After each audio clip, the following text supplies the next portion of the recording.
5월은 가정의 달입니다. 오늘 첫째 주일 5월 한 달 또 여러분 모든 가정이 예수 섬기는 복된 믿음의 가정, 하나님이 기뻐하시는 아름다운 가정이 되실 수 있기를 주의 이름으로 축복합니다. 대부분의 많은 교회들이 첫째 주일을 어린이 주일로 지키고 둘째 주일을 어버이 주일로 지키는데 이번 주 중에 어린이날도 있고 어버이날도 있고 그래서 가정에 관련된 말씀을 함께 좀 나누면서 은혜를 나누기를 원합니다. 어떤 목사님이 책에 쓴 내용을 보면 성도들이 1년 12달 가운데 교회에 오기 싫어하는 달이 있다고 그래요. 그것이 바로 5월이라고 합니다. 5월. 저마다 이유가 있겠지만 대부분 5월 가정의 달은 교회에서 가정에 관련된 메시지를 많이 전합니다. 첫째 주의 어린이 주일은 가정에 자녀가 없는 가정 부부는 마음이 아픈 주일이고,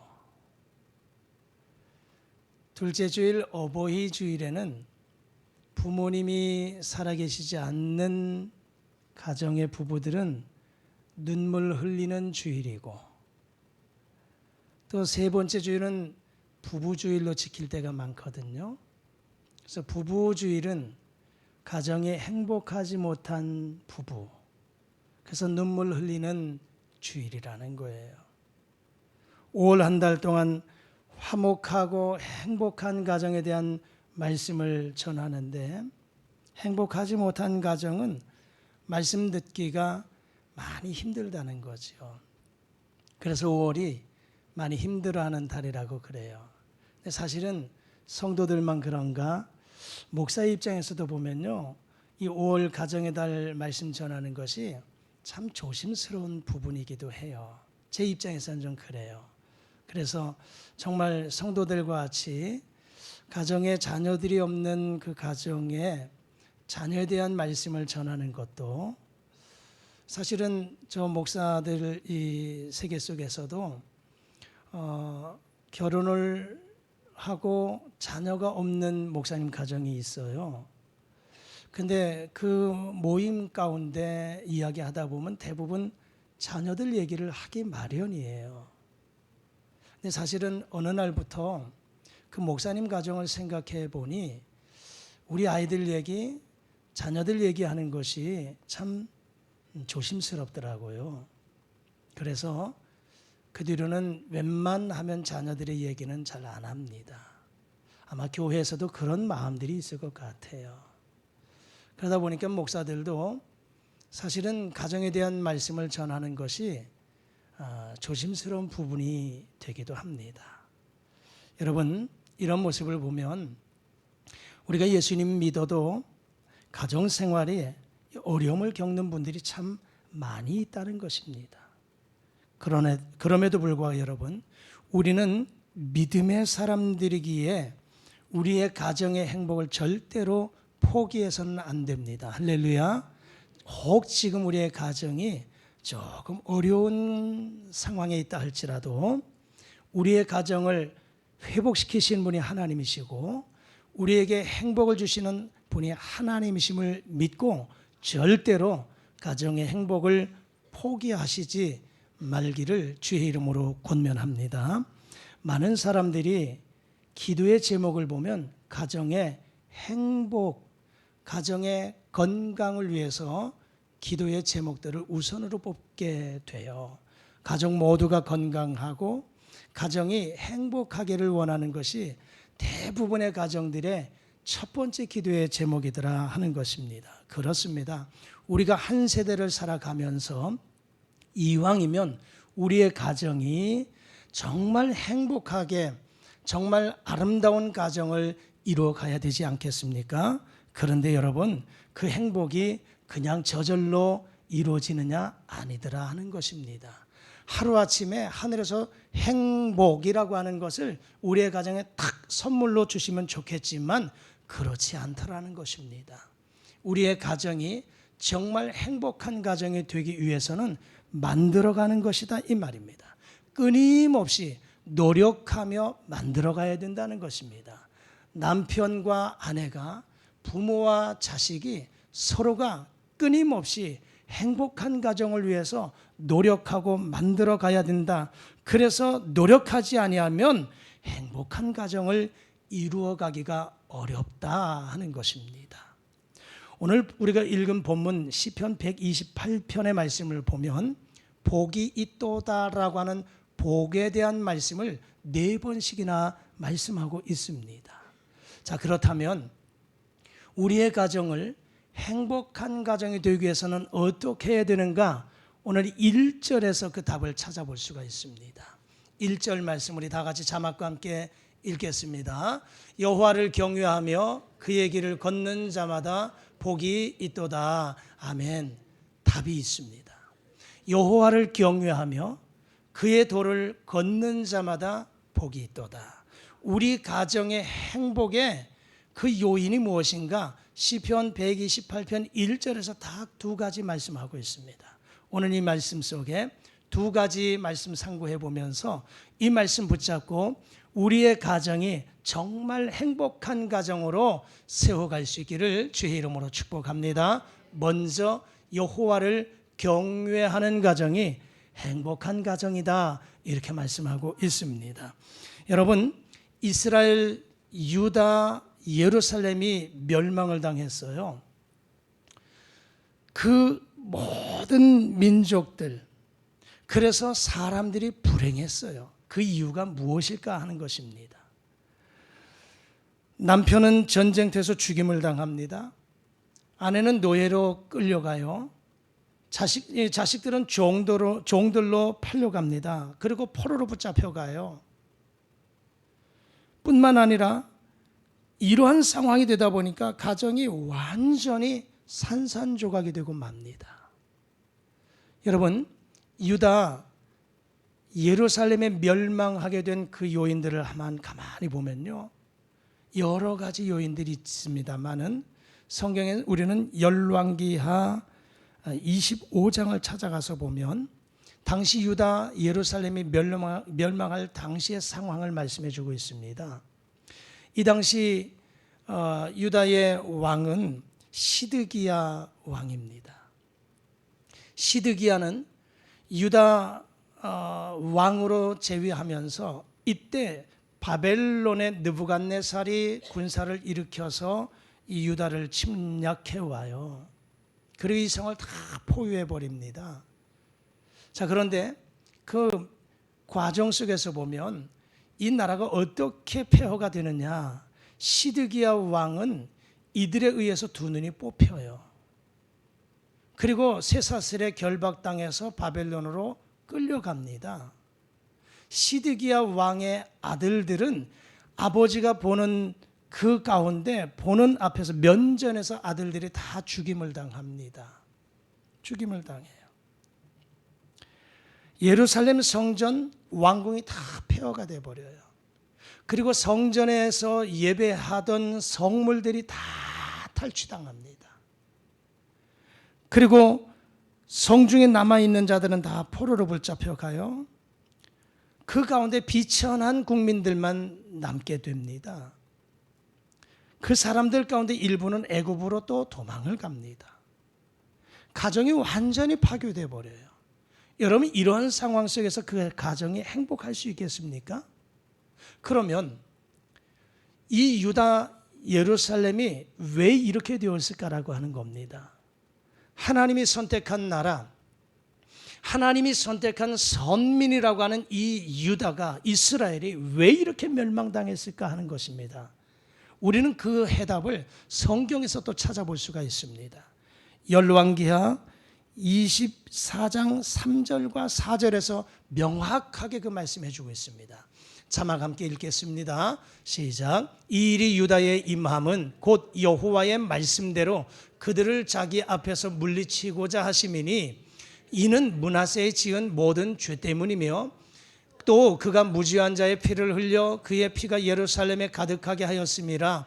여호와께서 사하시기를 즐겨하지 아니하시니라. 아멘. 이 일이 유다에 임함은 누구의? 므낫세의 죄악 때문이다라고 성경은 말씀합니다. 그러면 므낫세도 왕이에요. 유다의 왕입니다. 그러면 이 므낫세가 어떠한 죄를 범하였기에 예루살렘이 이렇게 완전히 멸망당하고 폐허가 되었을까?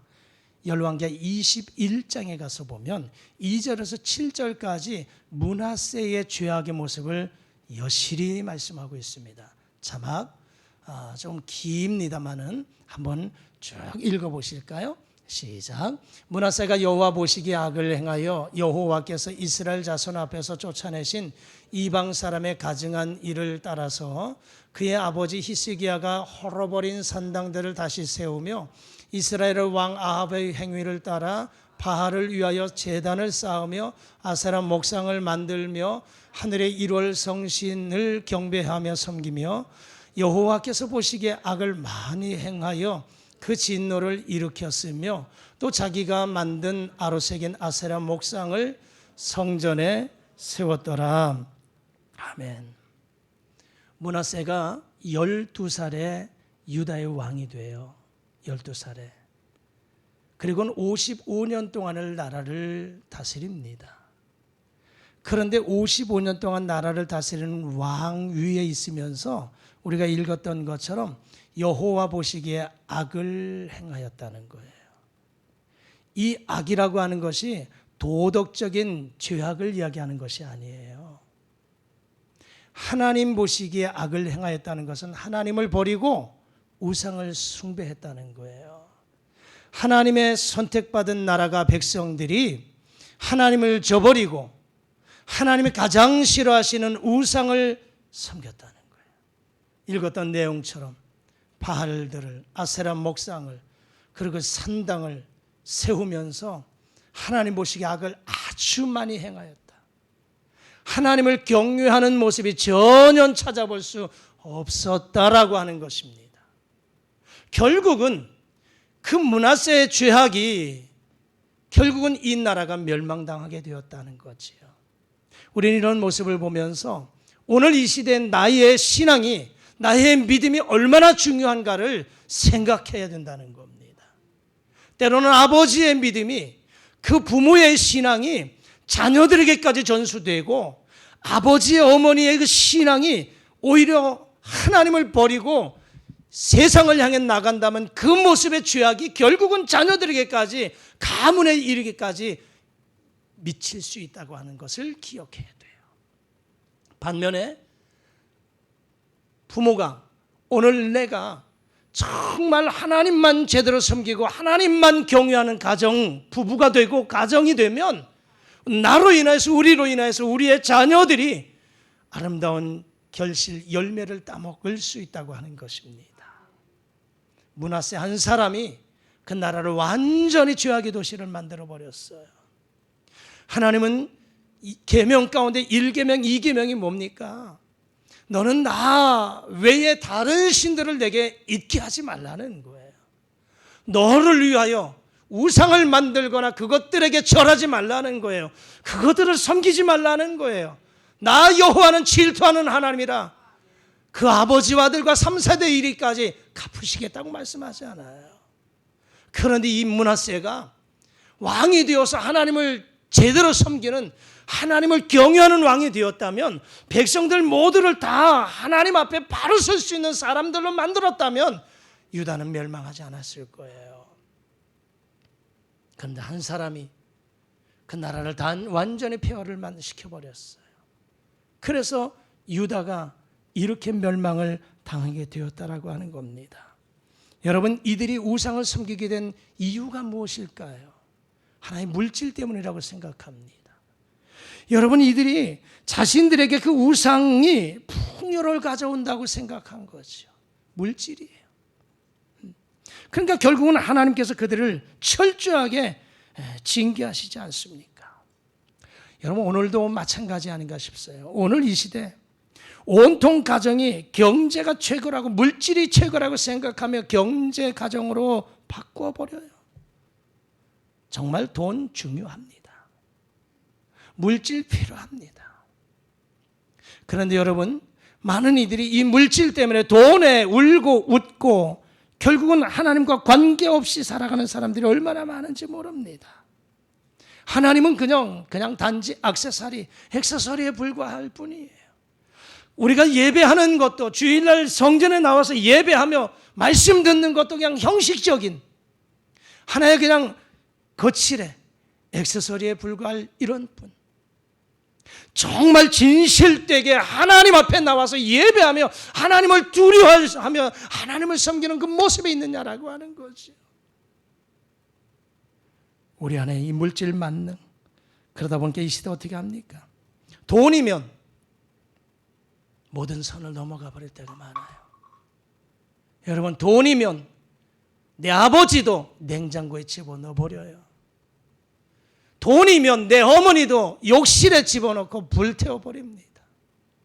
돈이면 내 자식도 버리는 시대가 되어버렸어요. 냉장고 넣고 불태우는 건 죽인다는 거예요. 물질 때문에 부모를 살인하고, 이 물질 때문에. 여러분, 이래서 되겠느냐라고 하는 것입니다. 여러분, 그렇다면 우리의 가정이 행복해지는 비결이 무엇인가라고 하는 겁니다. 그것은 다름이 없어요. 오늘 시편 128편 1절 말씀, 이 한 절만 마음에 새기고 간다면, 이 한 절의 말씀만 마음에 새기고 이 한 주간도 남은 여생 살아간다면 하나님의 말씀대로 복이 임하게 되는 줄 믿습니다. 하나님을 경외하는 것밖에는 없습니다. 경외가 무엇입니까? 두렵고 떨림으로 하나님을 섬기는 거예요. 여러분, 지금 이 시대에 하나님 보이지 않잖아요. 하나님의 영이셔서 우리의 눈에 보이지 않습니다. 그러나 구약시대를 보세요. 조금 이따 말씀드리겠지만 이들은 하나님의 현현이었어요. 하나님이 직접 말씀하셨어요. 하나님이 직접 통치하셨어요. 그래서 이들이 죄악을 범하면 바로 응징하셨어요. 징치하셨어요. 징계로 다스리셨어요. 그러다 보니 이 백성들이 하나님을 두려워하지 않을 수 없었습니다. 그럼에도 불구하고 이렇게 죄악 가운데 살았단 말입니다. 하나님이 직접 말씀하시고 하나님이 직접 다스렸음에도 불구하고 결국은 하나님 버리고 우상을 숭배해요. 그러니 하나님이 너무나도 안타까워서 이들을 징계를 내리시는 거예요. 오늘 우리의 가정, 우리의 삶, 내가 믿는 하나님은 영이셔서 내 눈에 보이지 않지만, 그러나 지금도 하나님은 우리의 삶의 현장 가운데, 우리의 가정에, 지금 내 모습에, 내 앞에 지금 하나님은 살아계셔서 나와 함께 하시고 나의 모든 행위를 지켜보시는 그 하나님이신 줄 믿습니다. 그러므로 고람되어 내가 하나님 앞에 서 있다라고 하는 이런 의식 가지고 하나님을 두려워 떨며 하나님 제일 주의로 하나님을 섬격하는 경외의 신앙이 필요합니다. 하나님이 미워하는 것이라면, 하나님이 싫어하는 것이라면 과감하게 내던질 수 있는, 그러나 하나님이 기뻐하시는 일이라면 정말 최선을 다해서 하나님을 섬겨가는 그런 모습이 우리에게 필요하다라고 하는 것입니다. 여러분, 온 가족이 하나님께 초점을 맞추시고 하나님이 우리의 가정의 주인 되게 하십시오. 하나님을 우리의 가정의 주인 되게 하셔야지. 주인 되신 하나님이 나를 다스리시고 통치하시고 복을 허락해 주십니다. 그러나 내 자신이 우리의 가정에서 하나님을 추방하면 행복할 것 같지만 결코 행복하지 않다는 것입니다. 여러분, 우리 가정의 주인은 하나님이심을 과감하게 선포하시고 하나님을 경외하십시오. 그러면 우리의 삶의 질이 좀 달라질 것입니다. 이런 문구를 여러분, 어떤 가정은 신방해 보면 이런 문구 액자에 이렇게 예수님의 얼굴 그 형상 있는 그 그림에 이런 문구가 있는 것들 아마 보신 분 아신 분도 있을 겁니다. 하나님은 이 집의 주인이시요 모든 대화에 말없이 듣는 이시요 식사 때마다 보이지 않는 손님이라.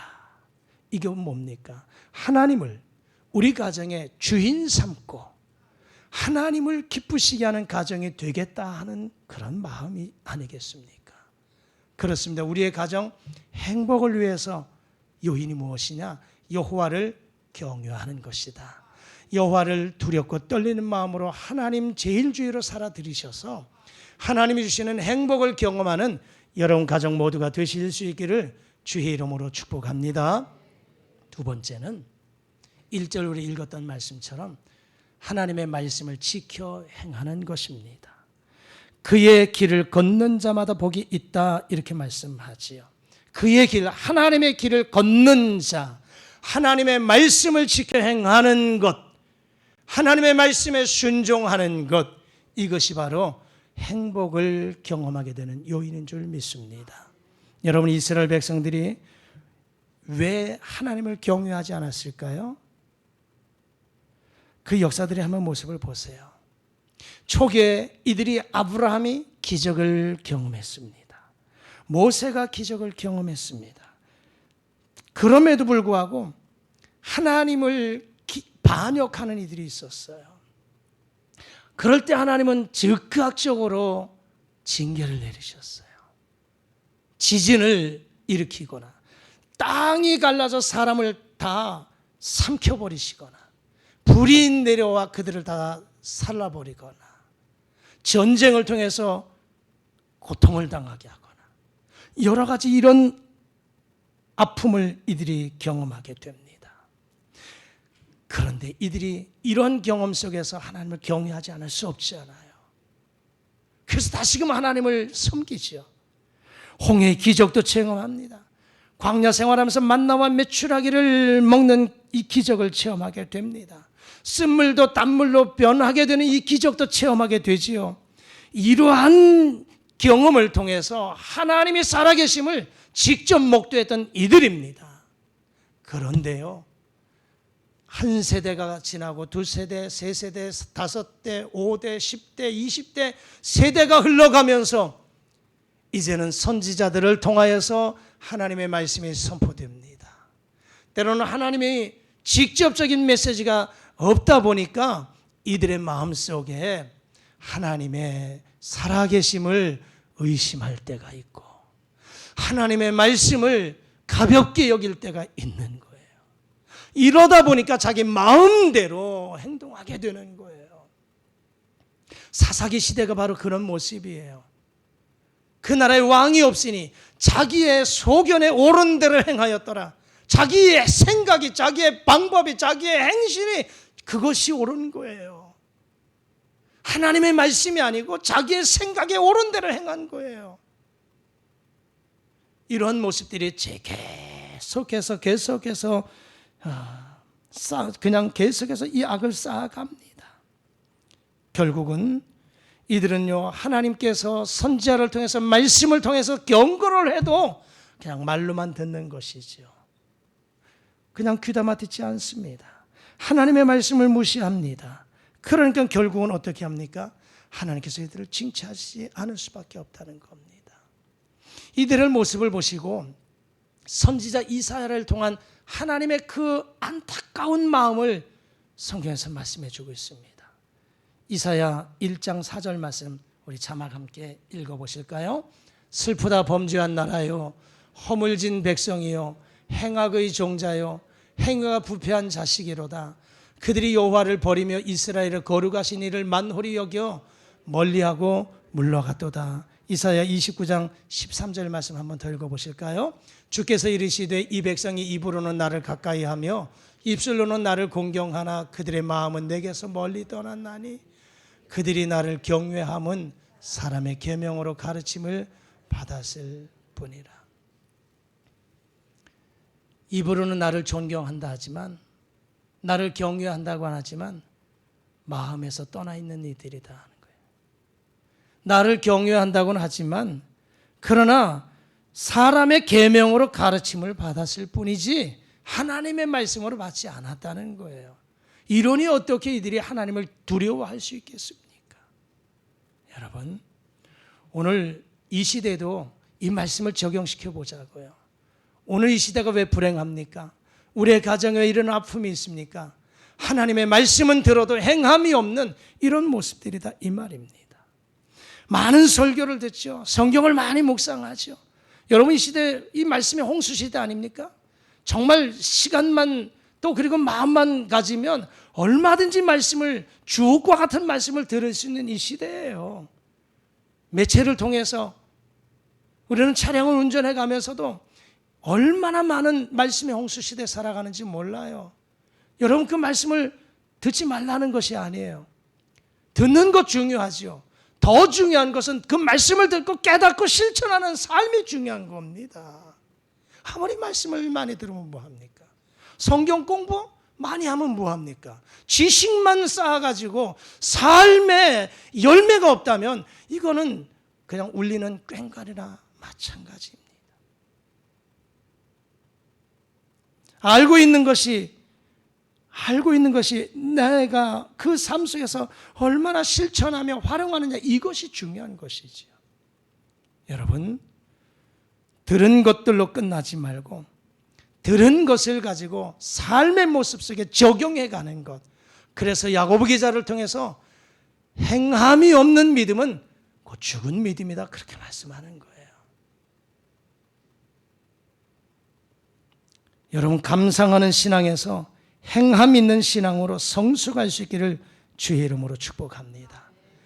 아무리 음식이 내 눈에, 맛깔난 음식이 내 눈에 보이고 그 음식의 맛이 그냥 냄새로 들어와도 내가 입을 열어서 그 음식을 섭취하지 않으면 음식의 맛을 모릅니다. 그것을 내가 먹지 않으면 내가 건강할 수 없는 거예요. 하나님의 말씀을 들었다면 그것을 삶의 모습 속에 실천할 수 있는 이런 모습으로 열매를 맺어야 되는 겁니다. 그래서 신명기 15장 4절에서 우리에게 이렇게 말씀합니다. 자막 시작. 내가 오늘 내게 내리는 그 명령을 다 지켜 행하면 내 하나님 여호와께서 내게 기업으로 주신 땅에서 내가 반드시 복을 받으리니 너희 중에 가난한 자가 없으리라. 아멘. 명령을 다 지켜 행하면 복이 임할 것이고 가난한 자가 없을 것이다, 이렇게 말씀하는 것이잖아요. 여러분, 이 가정의 행복을 위해서 하나님이 내게 주신 말씀을 잊어버리지 마십시오. 그 말씀을 기억하고 그 말씀을 지켜 행하십시오. 그러면 하나님께서 약속의 복을 우리의 가정에 주실 줄 믿습니다. 오늘 이 시편 128편 1절의 두 가지 말씀, 여호와를 경외하라, 그리고 하나님의 말씀을 지켜 행하라. 그러면 2절에서 6절까지 이러한 복을 주시겠다고 말씀하잖아요. 내 손이 수고한 대로 내가 먹을 것이다. 내가 복되고 형통할 것이다.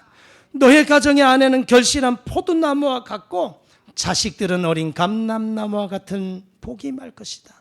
6절에 자식에서 자식의 자식을 보는 후손의 복이 임할 것이다 라고 말씀하고 있지 않습니까? 그렇습니다. 여러분, 어떤 가정이 행복한 가정일까? 이 행복은 말씀드렸던 것처럼 그냥 주어지는 것이 아닙니다. 만들어가는 것입니다. 만들어가는 거예요. 오늘 이 1절의 말씀 한 절만 마음에 새기고 그 말씀대로 한번 한 주간도 살아가 보셨으면 좋겠어요. 하나님을 경외하고 그리고 말씀을 지켜 행하는 삶, 이렇게 살아가면 하나님이 반드시 약속하신 대로 여러분의 가정에 풍요로운 복을 허락해 주실 줄 믿습니다. 저는 가정에 대한 말씀하면서 늘 잊지 않고 전하는 내용 중에 하나가 가정, 이 집가자에 뜰정자를 쓰잖아요. 가정은 집가의 뜰정, 정원과 같은 곳이라, 이 말입니다. 여러분, 가정은 정원처럼 아름답게 가꿔야 진정한 가정이에요. 여러분, 정원 아무리 눈에 보기에 좋은 것 같이 잘 꾸며 놓았다 할지라도 가꾸지 않으면 아름다운 정원이 될 수 없잖아요. 때로는 잡초도 뽑아내야 되잖아요. 전지도 해주어야 되잖아요. 때로는 계절에 맞게끔 보기 좋게 꽃도 좀 심어 놓고 그리고 잘 가꾸어야 보는 이들로 기쁨도 주잖아요. 가정도 역시 마찬가지라는 것입니다. 그냥 결혼해서 가정이 세워졌다고 해서 행복한 가정이다 아니라 이 말입니다. 남편이 아내가 부모가 자녀가 서로 노력하고 만들어 가야 되는 거예요. 그것은 바로 우리 믿음의 가정이니까 우리는 하나님을 경유하는 가정으로 그리고 말씀을 따라 살아감으로 더불어서 그리스도의 향기 나는 가정이 되게 하셔서 우리의 가정이 이 5월 가정의 달에 정말 행복한 가정 세워갈 수 있기를 주의 이름으로 축복합니다. 하나님 아버지 감사합니다. 5월 가정의 달에 시편 128편 1절의 말씀이 은혜가 되게 하옵소서.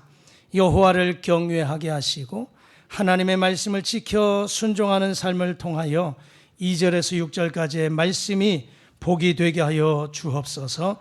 우리 모든 성도들의 가정이 행복한 가정, 은혜의 가정 되게 하여 주옵소서. 예수님 이름으로 기도드리옵나이다. 아멘.